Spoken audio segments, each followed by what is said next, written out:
If I told you my glow doesn't come from luxury skincare but from the ingredient you probably walked past in your kitchen today, would you believe me? Probably not. And that's exactly what the beauty industry wants. But today, I'm revealing my exact under budget remedies, the one that actually changed my skin. There are going to be three parts. Today we start with the face, next comes hair, and then body care. And listen carefully. The last remedy I'm going to share today is the one I swear by. The one that worked for me every single time. So watch till the end because that's the real game changer.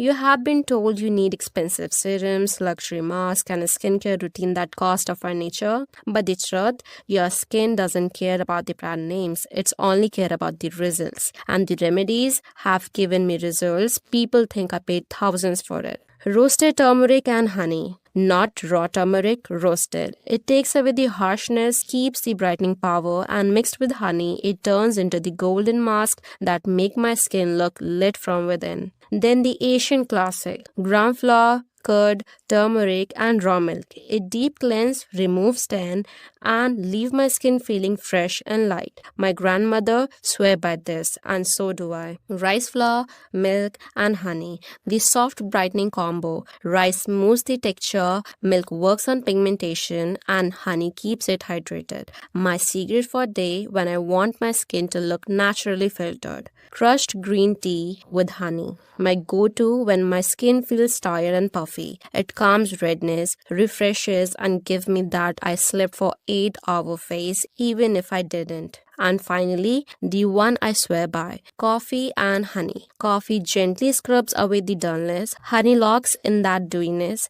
and together, they make my skin glow like I have just walked out of a luxury spa. This one worked for me every single time. That's it for part 1, face remedies. In part 2, we move to the hair care, and I'm telling you right now, the DIY that I stopped my hair fall is going to shock you. And then in part 3, the body care ritual that make my skin look and feel expensive. Subscribe and don't miss the next part. Your glow up is about to be a full body event.